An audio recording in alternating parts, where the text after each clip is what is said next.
So let me begin by introducing our first speaker. Dr. Jihad Turk is president of the Ben Claremont Islamic Graduate School and former imam and director of religious affairs at the Islamic Center of Southern California. He's been here for a number of other events, and it's a great joy and pleasure to welcome him back again. So would you please come and speak to us? Welcome him.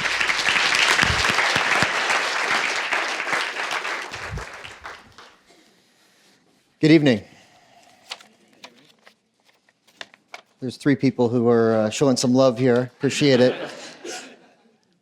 So I was asked to speak about Muslim-Christian relations in times of fear, and I think Fuller thought, what a great way to test how we can relate to each other in times of fear. What a great way to do that by bringing someone with a scary name like Jihad to come and represent the Muslim perspective. Yes, that is my name, and I'll just say a quick word about that. My mom is Christian American from Oklahoma, and my father is Palestinian American from Jerusalem. So I say my mom's from the Midwest and my dad's from the Mideast. And so growing up I'm an American kid from Arizona, growing up in Phoenix with a name like Jihad in the 70s. I was born in 71. There wasn't a lot of diversity in Phoenix growing up at that time. And so with a name like Jihad, you were either black, white, or Mexican. People just thought it was an exotic Mexican name. But it was in my college years that I decided to go and explore my roots, both in Christianity and Islam. And that's where I found myself studying in seminary in places like Medina in Saudi Arabia and in Iran, and ultimately pursuing academia in institutions like Berkeley and Texas and now at UCLA, where I didn't quite get my doctoral degree yet, and I appreciate this is maybe an honorary doctorate that I had conferred on me this evening from Fuller, which would be a great honor, but still working on it. For all of you graduate students in the room, keep the hope. There's still light at the end of the tunnel. I wanted to say 3 things, and I think that used up all of my time, so thank you very much. Now, I wanted to say 3 things, really, in the few moments that I have with you here this evening. The first is that I think that relations between Muslims and Christians and people of other faith is something that is not only possible because of our scripture and because of our experiences as communities with each other throughout history, some highlights, if you will. But it is a mandate from the Muslim perspective that we have wonderful relations with peoples of other faith, particularly Christians and Jews, as those 2 communities are described in the Quran as peoples of the book, people of Scripture.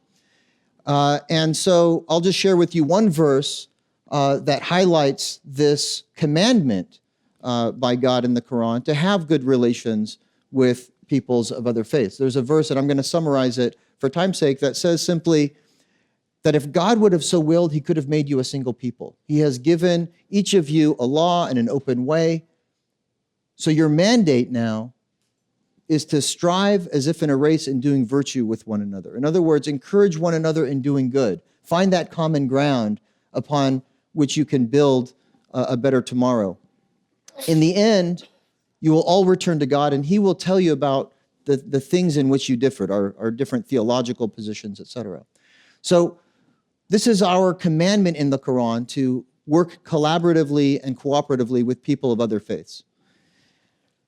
I want to say something that might be counterintuitive, given the way that we consume information about other communities, religious communities in the media, that it's religion that is separating us. It's religion that is driving us apart. It's religion that is causing us to engage in conflict with one another and engage in violence.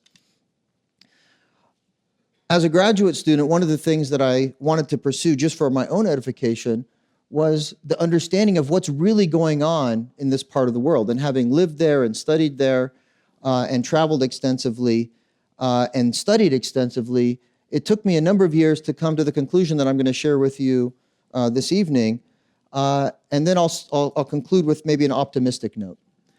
So the thesis that I want to share with you that I concluded was simply that despite being a person of faith who takes religion seriously and aspires to be influenced and informed in my conduct by my faith, it is my understanding and read of the world that most people in the world are motivated by things other than, considerations other than simply what does God expect from me.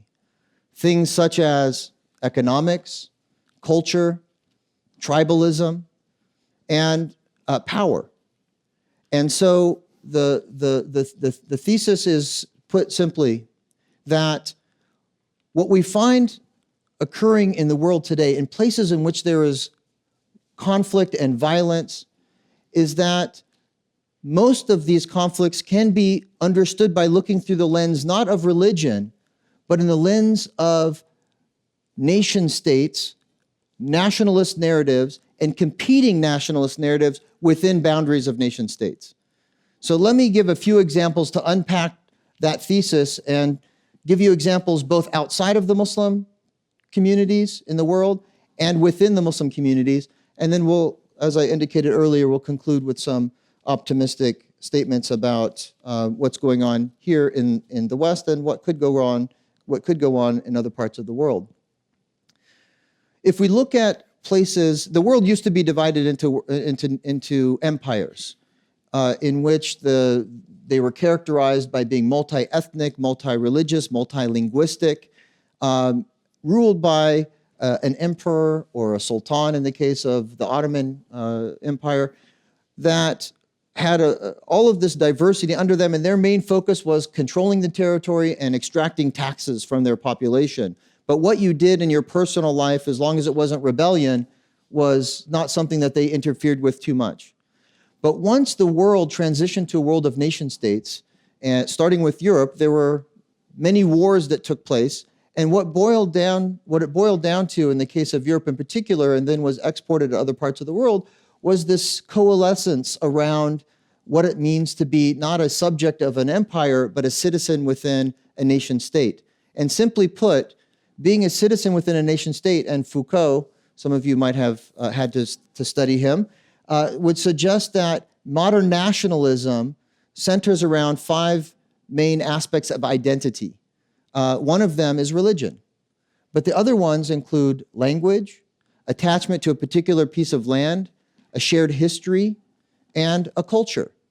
And so if we look at the conflicts around the world, what you have are, within nation states, competing nationalist narratives where one or more of these identity markers are disparate, they're separate amongst competing groups for power of the state.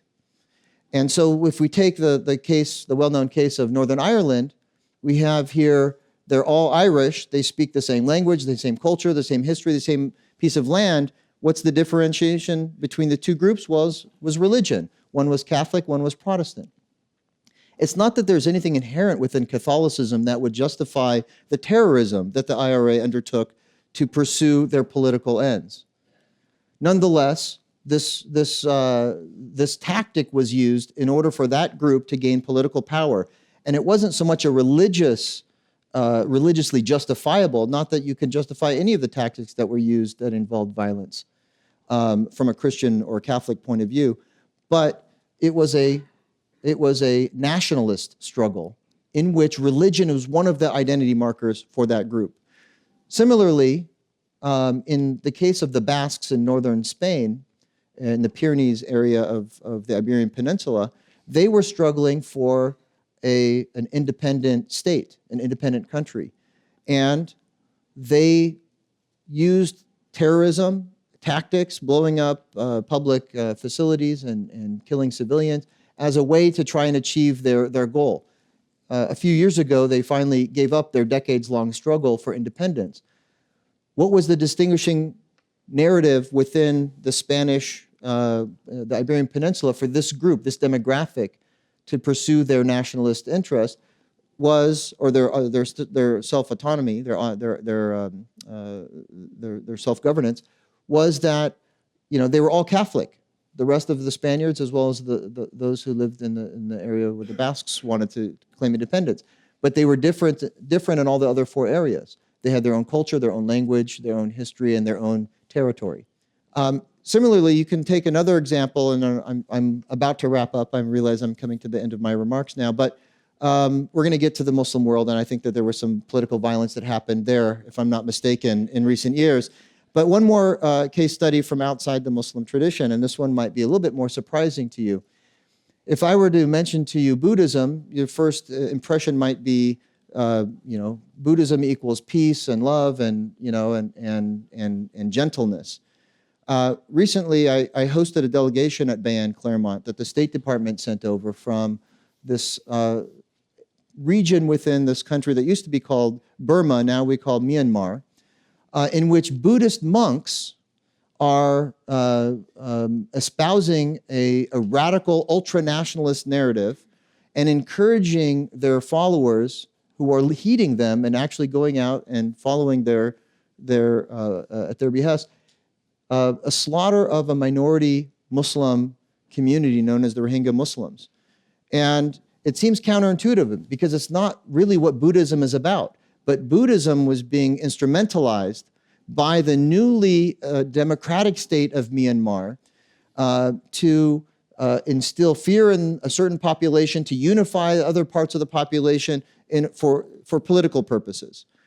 And so if we take the same unifying lens by which we can perceive most of the world's conflicts today and apply it to the Muslim world, it starts to make a little bit more sense what's going on there. And I wanted to emphasize this point because the theme of the talk is Muslim-Christian relations in times of fear. Really I would retitle it as Muslim-Christian relations in times of political instability, because it's in times in which there is contested political authority that one group forms a tribalist attitude or mentality and then goes after, using oftentimes in unstable parts of the world, political violence. And in more stable societies, elevated rhetoric, and we see some of that going on, not just here in the United States, but we see that ultra-nationalist rhetoric going on with UKIP in England or the Le Pen party in France and other the resurgence of skinheads in Germany, etc.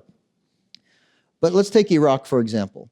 So in the case of Iraq, we have, if you were to follow the headlines, you would know that there are three groups primarily fighting. You have the Shiites, the Sunnis, and the Kurds.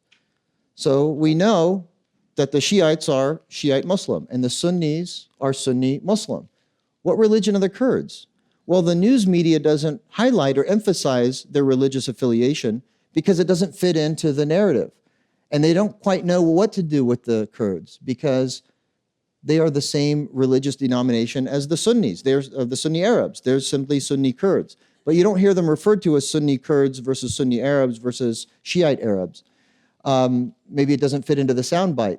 But what we have going on in Iraq was a place of political instability in which that transitioned to a democracy, and the majority of that population being Shiite, took control of the apparatus of the state and then persecuted some of the minorities. The Kurds want their independence. The Arabs, the Sunni Arabs, also wanted a sense of independence, and so there was this tribalization, this in this time of what we would say identity politics, that was then fueled on in its rhetoric, not just political rhetoric, but with military arms, with regional powers of Saudi Arabia and Iran then supporting various sides, and then Turkey gets in the mix, and the Kurds want their independence. So you have a nationalist struggle in the province of what is Iraq because you have particularly three nationalist groups.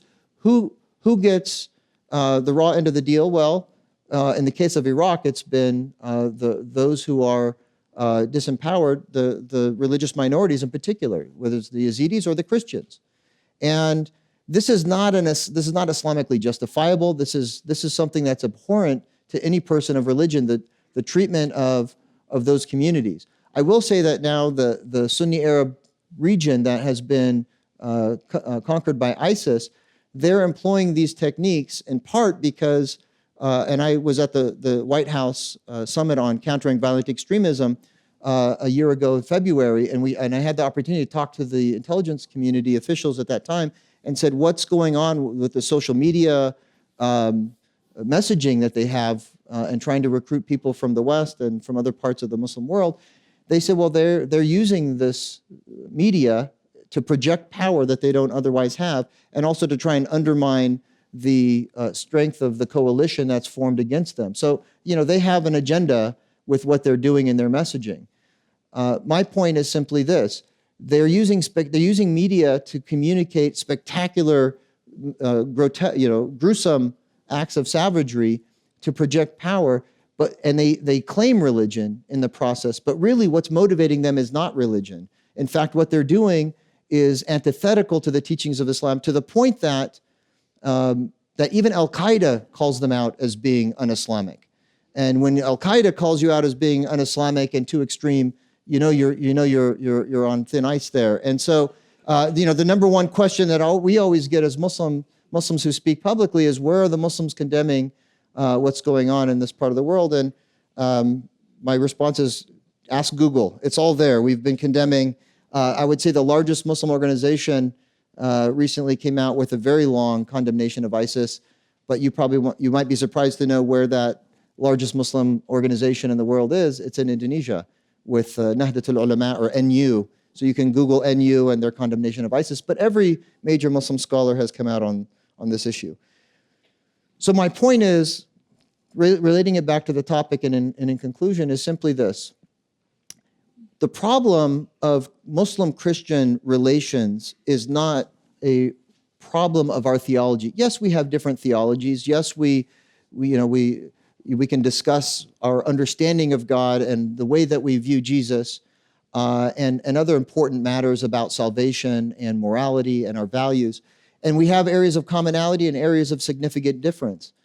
But these differences should not, and in many times, and I would even argue most times throughout Islamic history, have not led to political violence, or not led to violence against that has been communal or sectarian in nature, unless there is political instability, during which times we tend to, as people, become tribal in our thinking and decide who's our group and who's the other group, and then it can turn sour. By way of hope, I'll just suggest this. As Muslim Americans, we have felt a little bit misunderstood in recent years, particularly after 9/11, and a little bit besieged in the Western context, and America in particular, particularly around not violent acts abroad or even domestically, but around election cycles. And the ISPU, which is a research firm, has actually done an analysis of when there has been spikes in anti-Muslim hate crimes and hate incidents, and they correspond precisely to election cycles. But on a positive note, as I was saying, last October I was invited to participate in a signing of a pledge between evangelical pastors and imams in Washington, D.C., at the National Cathedral.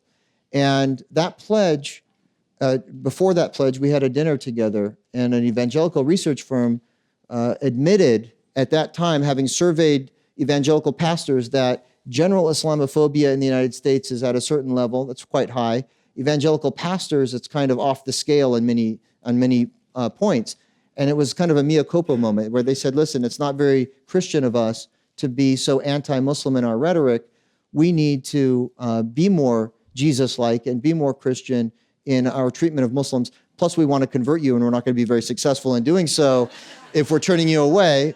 Bob Roberts actually said that, but only half joking, if at all. And he said, well, you probably want to convert us too, but let us agree to not vilify one another, and let us also pledge to pursue issues of religious freedom. And so we all signed this document with enthusiasm, and we look forward to the possibility of partnering with Christian communities across the spectrum, but particularly within the evangelical communities, motivated out of a firm conviction in our faith and a sense of, yes, these are scary times of what's going on in the world and potentially here at home, but as peoples of faith, we can not only love God with all of our hearts, but we can love our neighbors and one another and build together on that common foundation of our values and our commitment to God and faith,